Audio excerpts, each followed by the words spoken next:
putting the people around him who are great at what he may not be good at. Right. Like hiring a very seasoned defensive coordinator, for example. Like, you have to put people around you who are great at what you necessarily don't have time to do or aren't great at. And then they get the spotlight and it gets confused with what you really do. What I like that McVay has, and I think it's a really important component to smart people, he has self-awareness. Yes. He's like, listen, let's take a deep breath. This is kind of ridiculous. We're a great organization. I've told you before, one of LeBron's great strengths is LeBron's got pretty good self-awareness. Like, this owner's not good. My team's getting old. This roster's getting hurt. LeBron has moved generally at the right time. That's self-awareness. Carmelo Anthony I killed for years because he forced to trade to New York, forcing New York to trade pieces away. So when he got to New York, they didn't have any pieces. Right. That's lacking self-awareness. McVay understands the temperature of the room here. I think he's probably rolling his eyes a little bit at some of this stuff. Yeah, but I think he also wants, it seems like he wants the people around him to be elevated too. Right. So, he's saying all the right things. And finally, not everyone is happy about Adam Gase being the next Jets head coach, but Alshon Jeffrey thinks he could work with Sam Darnold. They were together in Chicago in 2015, and he told New Jersey Advanced Media his impact will be huge. Knowing the Adam Gase that I know and the potential that the Jets are looking for, I'm pretty sure Sam is going to be a Super Bowl MVP. He can win a Super Bowl. Darnold will be an MVP in this league. Working with Gase, I expect big things from those two. It's just funny. Does everybody get, Cleveland loves their coaching hire. Arizona loves their coaching hire. The Bengals are going to hire a 35-year-old. Green Bay just hired a guy who's called play for 1 year. Adam Gase has been an NFL head coach, has gotten to the playoffs, gave Peyton Manning his greatest year, was the quarterback coach for Tebow during his winning streak. Nick Saban and Peyton Manning called on his behalf because Saban took him when he was a 21-year-old snotty-nosed kid down in LSU and gave him all sorts of responsibility because Saban thought, who the hell's this bright kid? Does everybody get that Adam Gase is going to work? This is not like a newbie. He's a 40-year-old that took the dysfunctional Dolphins to the playoffs with Ryan Tannehill. Yeah, I didn't love Gase's tenure in Miami, obviously, because it didn't exactly work out the way that I wanted it to. But you are right about the playoffs, and the facts remain that he was with Peyton Manning when he had his best year. He greatly improved Jay Cutler. Every situation doesn't work for every person. Maybe Miami just wasn't the situation for him. By the way, Belichick couldn't get the quarterback right in Cleveland, got fired. Pete Carroll couldn't get quite the quarterback right maybe in New England. You start looking at coaches that get fired in this league that we perceive to be good coaches. It's generally the same thing. They couldn't quite get the quarterback right. Herm Edwards told me this years ago. Said, Colin, if I got the right quarterback, I wouldn't be a broadcaster. I'd be a coach because it pays more and it's a lot of fun. And coaches want to coach, not broadcast. Right. So Gase and Darnold is going to work. Now, Super Bowls, I don't know. But the idea that all the other four young teams love their hire and they're like 33, 35, never been a coach, and you're not. I don't think the age has anything to do with it. I just think that he's got experience. It's experience. And I mean, Gase has it. So we'll see. Yeah. Everyone's excited about all their hires. Yeah. Joy with the news. Well, that's the news. And thanks for stopping by. The Herd Lie News. Let's bring him in. We got a guy that knows all about Sean McVay. DEANGELO HALL spent time with him in Washington with the Redskins, 14 NFL seasons. He was a multiple-time Pro Bowler.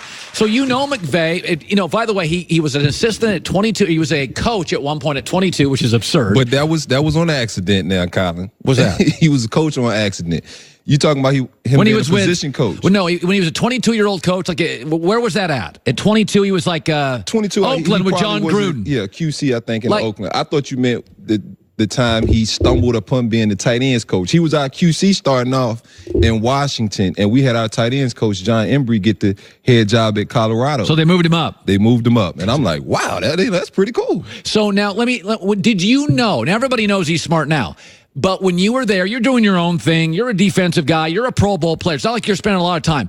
But was there talk that, who's boy wonder over here? Yeah. I mean, and there was a couple of guys like that on that staff. It was Sean McVay was on that staff. Matt LaFleur was on that staff. Mike McDaniel, who you're starting to hear a little bit about, who's Shanahan's run game coordinator, he was on that staff. Aubrey Pleasant, the DB coach for the Rams, was on that staff. Raheem Morris, who we already knew a whole lot about. And so it was a slew of really, really, really good coaches that you knew they were good coaches because most young coaches are intimidated by everyone else around them. So if you're an offensive coach, you really don't say anything to the defensive guys, especially the corners or the DBs, because they can be a little bit they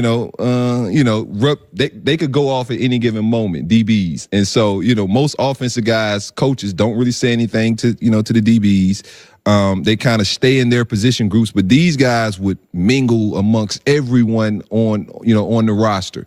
You'd catch Sean over here picking my brain about coverage. Hey, so what were you guys in on that particular coverage? Now, why did you come off? Trying to understand why we did this, or why did I see this play this way instead of the way he was curious information seeker. Yeah, and I'm telling and I'm doing the same thing. I'm like, Sean, so why did he throw this ball? Well, when your back was turned, even though you didn't mean to turn your back, because he saw your back turn, he thought that was open. So, we would always all of us just meeting of the minds, it kind of felt like. And so, yeah, as a young coach, you knew all those guys were just cut different, because I had been around most coaches who didn't act like these guys when they were 29, 30 years old.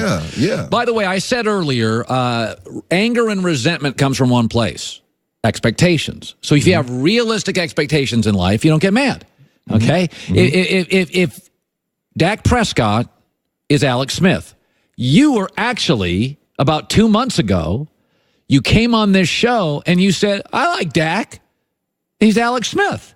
And I said today, if I gave you Alex Smith's NFL career, 8 straight winning seasons, 3 Pro Bowls, 5 division titles, you would say, if you're a Cowboy, here it is.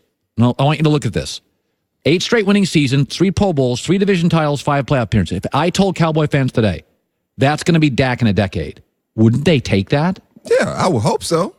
So my point is, as long as you realize that you'll be disappointed in the NFC Championship, you'll be disappointed at some point, because he won't vertically carry you to big wins. Yeah, but, I don't know if you'll necessarily be disappointed, because Alex Smith, Dak Prescott, they won't command the $33 million or the $30 to $35 million that seems to hamper a lot of these rosters from a personnel standpoint. When you commit so much money to the quarterback position, it makes it very hard to put really, really, really good players around him. You can put some good players. You can hit on some draft picks. You might even can get some guys who play way above their expectations. But you're not going to keep your own free agents. Khalil Mack, to get a Aaron Donald, to get a Von Miller, to get these impactful defensive players, or even other players around guys offensively, it's hard. Just think, if you're paying a quarterback $33 million, then you go out and get a number 1 receiver, you're paying $15 million too. That's a lot of money for 2 positions. And then you got to somehow get a left tackle to be really good. Then you have to, put other guys on that offensive line, and then not even talking about defensively what you have to do. Either one side of the ball is going to be really young and you're going to invest draft picks on them, or you're just going to have a really good quarterback, kind of like Green Bay's trying to do it. A really good quarterback, a great quarterback, and good players around him, not great players around him. And I think Dallas will have a chance, because they'll be able to get Dak for a bargain, and they'll be able to put really great players around him. And so he doesn't need to be great. I think he'll still be a really good player. And like you said, you saw those numbers. Alex Smith's a really good player. Alex won a lot of games. He's won a lot of games. And so, I just think that's the formula. And you see teams who are trying to load up now while they have that rookie quarterback on those, minimum money contracts, because they know at some point, I can't let him walk. I have to pay him. And so, you got to get it while you can. All right, I'm going to go through all 4 games. Give me your thoughts on each. Colts at the Chiefs. Your gut feeling is... I think the Chiefs win this game, but I think it's a lot closer than people think. I think the Colts defense is for real. They're so aggressive. They play fast. The one knock on them is they don't play as much man. They play a lot of zones, and it can be good. It can be bad. Patrick Mahomes is a guy, though, that can pick apart zones. We've seen him do it time and time again. And those little fast receivers and Tyreek Hill and some of those other guys, Kelsey, running down the seam, if you don't have bodies on those guys and you let them just run through zones, it's going to make for a long day. But I think Andrew Luck and knowing he gets the opportunity to go against this Kansas City defense, they haven't been great so far this season. But I think they'll get a little bit better playing in Arrowhead, knowing all the history of, postseason losses there. I think they'll be amped up. But, I ultimately think Kansas City offense is just going to be a little bit too much. Good call. Cowboys at the Rams, gut feeling. Rams. You really like confidently. I do. I just think that the Cowboys are a really good football team. They're young. If I was a head coach or if I was a GM, this would be the roster I wanted because it's so young. Look at this. Talented. D'Angelo, listen to this. They're the first playoff team without a starter over 30 in 31 years. So not only are they young. They don't have one starter over 30? Sean Lee no longer starting. Okay, Sean Lee 30. Okay. And he's not starting anymore. Wow. And they got his replacement. They're the youngest NFL good team in 3 decades. Wow. So when you say they're young, it's like, they're historically young. They're really young. They're still trying to learn and figure it out. And I ultimately think Dak Prescott can win football games and will win football games. But, right now he's still learning how to really be an elite quarterback. Right. And so I think their team and that offense will go as Zeke goes. Yeah. And the Rams probably aren't built to stop the run. When you have a converted safety playing Mike linebacker in what's the kid from? Jalen. Who are you talking about? The Rams or the Cowboys? I'm talking about the Rams. Jalen Smith or Van Der Esch? No, I'm talking about the Rams. The guy from Tampa.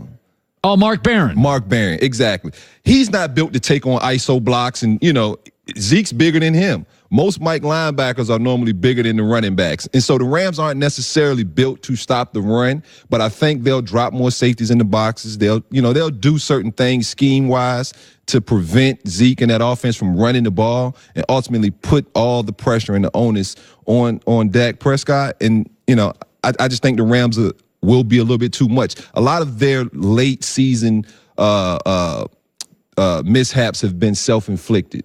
They've been Jared Goff, instead of taking that check down that's wide open right here, teams knowing they want to go deep, is 2 guys on the post, and he's still throwing it. And those are things that I know Sean and that offense has been coaching them up to see, like, hey, look, you can't always take the big shot. I know it was open early in the season, but teams now are starting to play for it. They know that's what we want to do in our offense. Let's hit this check down. Let's give the ball to these guys who can make plays in space and let them make the plays. And so Jared Goff hadn't been doing that as much in the second half of the season, but I think, having this week off and watching film and just really seeing the mistakes he's made and, some self-inflicted mistakes that offense has made, I think the Rams will be all right, and I think they'll come out with this win. Stick around, come back. I'll have you look at the Chargers and the Patriots and the Eagles and the Saints. It's a wild weekend, a blazing 5, top of next hour. Albert Breer, Eric Dickerson, Greg Jennings, Jason McIntyre. We're